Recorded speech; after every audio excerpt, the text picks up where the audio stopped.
From the sports betting capital of the world, Las Vegas, it's time for the show you can't afford to miss. The #1 weekly football preview, Wanna Bet. Get ready for valuable information, analysis, winning picks, and betting strategies. Your hosts, SEC gridiron guru Kip Keefer, and award-winning betting expert, writer, and sports editor for the Las Vegas Sun, Kip Keefer. Let's go. Here's everything you need to win big. Wanna Bet. Welcome to Las Vegas, everybody. Kip Keefer, Case Keefer with you for another edition of Wanna Bet, right off the Vegas Strip at the fabulous TI Treasure Island Resort. We are in the Golden Circle Race and Sportsbook, a place you definitely need to check out next time that you're out this way. Case, we've been having a lot of fun talking about different aspects of the new football season. We're still in the early stages, but last week we spent a lot of time talking about the definition and just the actuality of what a betting line is. I want to get into more of your kind of routine with lines. I imagine for being a kind of a serious sports analyst and bettor, you write a column every week. You cover every single college game. We'll get into that a little bit later in the series here. But I want to talk about your process every week. It's kind of a de facto, a little bit of a Christmas morning every week. When do you start that process of looking at those new sets of lines for both college and pro football? And just kind of walk us through your process. Yeah, I think it's such an important thing. A lot of sports betting content is just picks, because that's what people want, but that's really not going to sustain over the long term. I think, to be a winning bettor, you need to have that process down pat, find what works for you, find a way to quantify your opinion to make it work. And I think on past episodes, I've said the same thing, so I might be like a broken record, but I think the biggest way that you can improve your betting performance is if you realize you have an edge, you realize you do some things hard, you want to bet early. So I think there really can be almost no off time. You want to be betting into these lines as soon as you can, where you find differences in what you believe and what they believe. So for me, it never really ends. I try to do things as early as possible. I cover the NFL, so it's kind of hard on Sundays. The college football lines come out on Sundays usually. It's hard for me to bet right into them during an NFL game, and sometimes I'm on the road. So usually it's not on Sunday for me, but usually the very next morning, on Monday morning, I'm diving into hopefully every single college football game. I'm trying to look back at what happened last week of the games I didn't catch or didn't get to look at the box score. I'm kind of surveying the market, see where the early moves have come at the sharper sports books, who's been bet on, and kind of trying to formulate those opinions. So I go through every single college game on Monday. I have a pretty good handle. I'd say at this point, 80 or 90% of my action is done by Monday. There is some stuff I'm still monitoring. In the NFL, it's a lot the same way. The NFL, I actually do try to start Sunday. A lot of times it's late at night after the NFL games. I have a really good handle, though, on the NFL. Of course, it's fewer teams. So I try to set my own numbers by the end of the NFL games that week. And I'm trying to bet in as close to the NFL openers as possible. There's different ways. There's a lot of different ways you can do things. But to me, and I think for recreational gamblers, the best thing to do is just try to attack at these early. That's where you're going to find the softer lines. That's where you're going to find the better values. For me, I always did it a little early, but over the years, as sports betting has become bigger, as more money's come in, I think it's just gone earlier and earlier. And for me, by now, the vast majority of my football action is in by Monday night. Here's a chicken or egg question. You mentioned that you formulate a number on the games. Do you do that first before you look at the lines, or the other way around? It depends. Early in the season, I think for sure, I have more. There's more way to quantify exactly and have time to put that into a number and move it. It's kind of an inexact science once we get later in the year. It's hard to run everything. Update all the numbers, especially in college football. 130 teams. Wow. I think by then, you have a little more handle on where teams are. You try to get injury updates. So, I'm not a guy that's a computer whiz. I don't have my own model. The guys that are betting at the highest level have their own models where they're inputting stuff constantly. That's spitting out a number. I'm still kind of feel like I'm in between the old school and the new school. I'm very analytical. There's a lot of power ratings that I do use. But, at the end of the day, it does kind of come down to putting my own number on it, to trying to put all that information together. And a lot of times, I think the value of betting early and kind of having an idea of where your numbers are going to be is more beneficial than waiting later in the week where I can get an exact number and a lot of the value is already going to be flushed out of the market. We're going to take a quick detour here because Case mentioned he's on the road a lot. Real quick, this is real insider information. Who's got the best spread in the press box for the media? Well, I haven't been to every NFL stadium, but I got to say so far, and I've heard this it's Jerry World down at the Cowboys Stadium. I did go. The Raiders did have the Thanksgiving game there last year, so I got a little spoiled with that, but I've heard they spared no expense. And let me tell you, there are a lot of other teams in the NFL, not naming any names, that do spare expenses. So Dallas, certainly not. That would be probably the number one. See, we give you the real good stuff here. That's a question I've been dying to ask. So back to the betting line process. So, you mentioned, so it may be as early as even Monday that you might make your first bet of the week? Oh, yeah. For NFL, I'm usually a bet. I'd say it depends on the week, but it'd be very rare that I haven't bet at least one game by Sunday night if I'm in town. Usually even 3 or 4. I just see some lines that are off. They're really exploitable early in the week because, as the week goes on, most of these sports books are going to come together and have about the same numbers. You're only going to see very little differences. Early in the week when they've taken different money, you're going to see some different. In college football, I'm basically done by Monday. I think it's really important. Like I said, you want to bet into the numbers before all these opinions of people that have a lot more resources than you do. I'm thinking most people watching this are probably more recreational. I want to beat that money, and I want to try to get in my own positions before they have a chance to kind of shape the market in their image, so to speak. So what you're basically talking about is kind of shopping the numbers that a large group of different providers are offering. What's the vehicle to do that? Where do you go to access a list of all the different lines? Yeah, for sure. There's a lot of odds screens online. I mean, you can just Google around and find them. I don't necessarily, one of the old famous ones was Vegas Insider. There's a good one now at Wager Talk. I will say, as an aside, I am totally opposed to pick selling. A lot of these sites with the good odds screens have pick selling. My number one advice to anyone is never buy any picks. Try to do the work yourself. It just makes the juice so much better. But that being said, some of these services do have great free odds screens. You can look at where the odds are. And there are subscription services that are worth taking. Where you can see the odds screens that update in real time. I think it's really important to be able to see where the market's moving, some of the bigger sports books. So Google around, you can find an odds screen. And really, if you're just getting started in this, I'd say one of the most important things to do, even beyond knowing the team, is understanding the market, understanding the technical aspects of when lines move, why they move. And you can really kind of figure that out just by looking at the odds screen, for a week or so and see how that works. It's really fascinating. Do you remember a circumstance maybe from last season? Give us an example of a line that you would consider way off.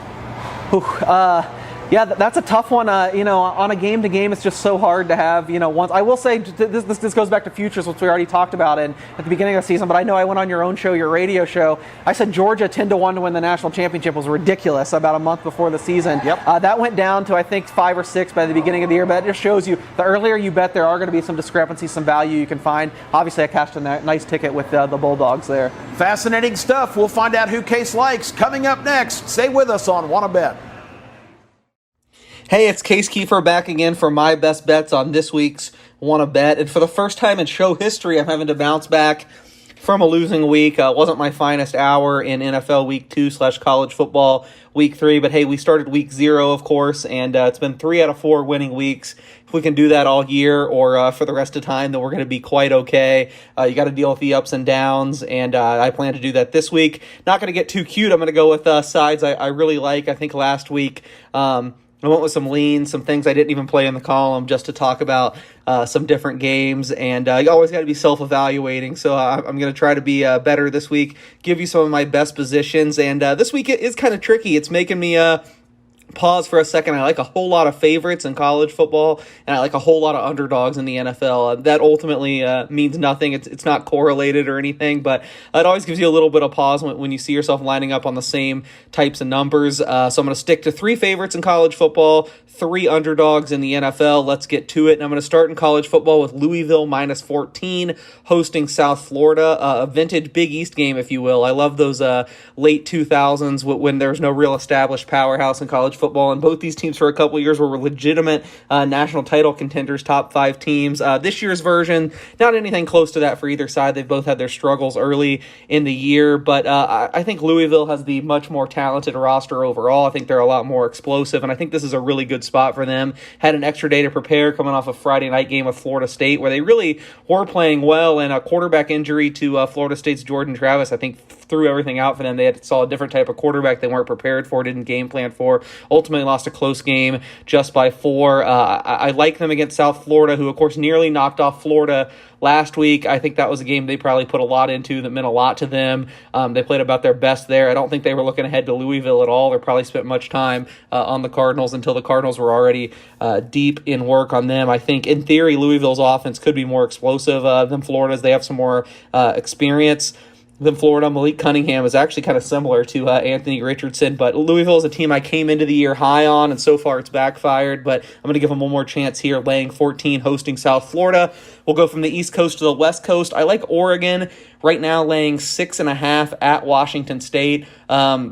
I was a big fan of the Cougars coming into the year. I have a win total over ticket on them, but I think the market has really caught up now after they went to Wisconsin and won.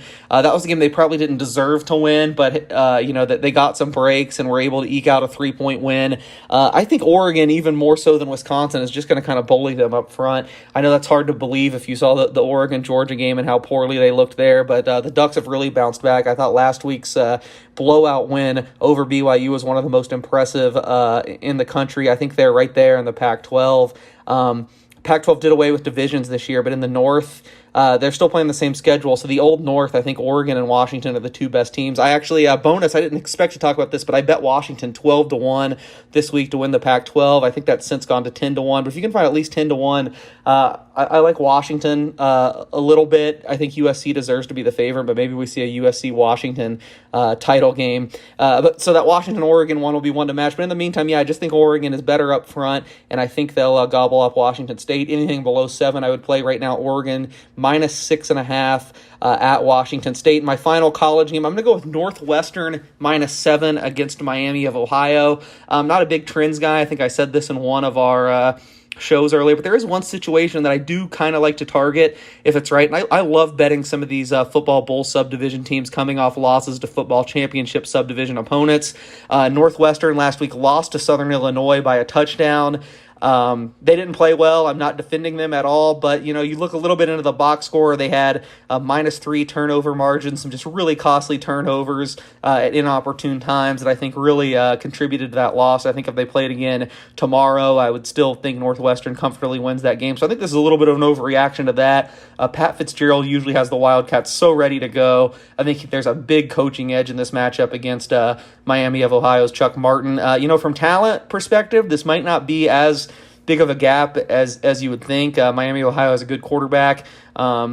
In Gabbard, I think they're a good team, but Northwestern only laying 7. I think if they don't lose that FCS game last week, they're more like a 10-point favorite here, so I'll lay 7 with Northwestern.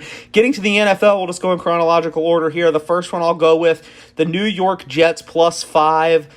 They are hosting the Cincinnati Bengals, and I just don't get the Bengals love. I feel like that they started 0-2. I was down on this team coming into the season. I bet them on under win totals, and it seems like everyone's now just waiting for them to break out. But, I got news for you. They got issues there. Joe Burrow's taken too many sacks. I like Robert Saleh's defense to be able to continue that trend here, get some pressure on them. Maybe this is the week where the Bengals all put it together and it backfires, but I only made this game 3 in the NFL, having it at +5. That's a huge difference. I'm going to go with the Jets +5 and 2 primetime games to finish us off.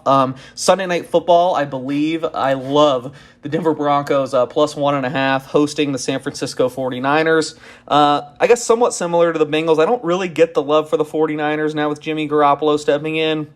I do think it's an improvement over Trey Lance, but everyone remembers how they almost reached the Super Bowl last year. What few people do remember is they barely made the playoffs. They had to have an overtime win in Week 18 just to get into the playoffs, so this isn't like some juggernaut team. Denver has really not looked good the first 2 weeks, admittedly. Nathaniel Hackett's made some huge errors, and Russell Wilson hasn't really tapped into his, what we know of him in the past yet, but I think they're both on the way there.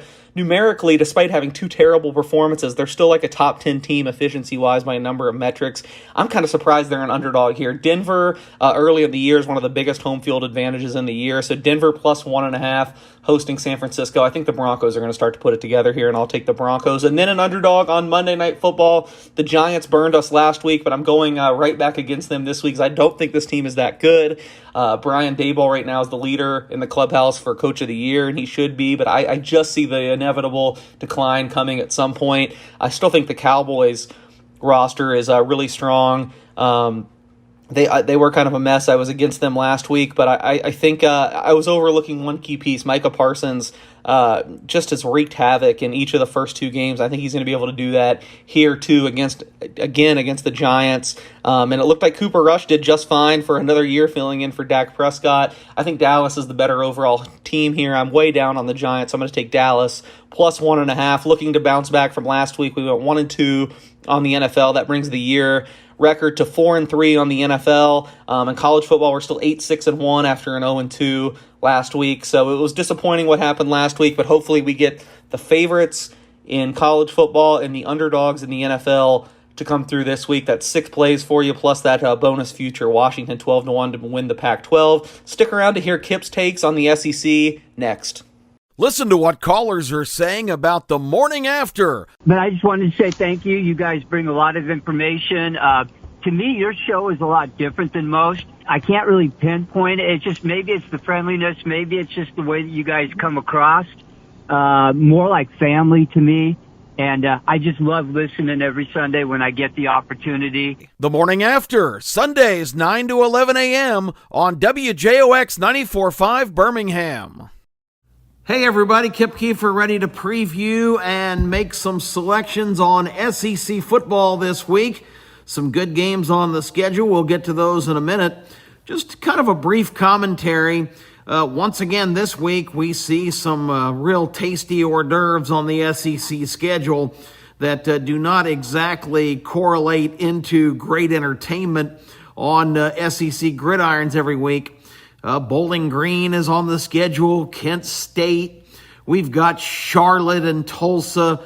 I mean, I'm getting tired of these matchups, and I don't know if this is a fair time because it hasn't been enough time to make an assessment, but I'm starting to get the sneaking suspicion that the brave new landscape that we're seeing in college football is widening the disparity between the for lack of better terminology, haves and have-nots, because the transfer portal, which let's call it what it is, basically free agency and going to the highest bidder with the new NIL era of getting players on the payroll to participate at your schools, I think we're already seeing that some of these so-called cupcake matchups are even worse than ever. And don't throw Appalachian State beating Texas A&M at me, because that was not necessarily a have-not. Appalachian State has committed a lot of resources and has a history of being a very competent opponent.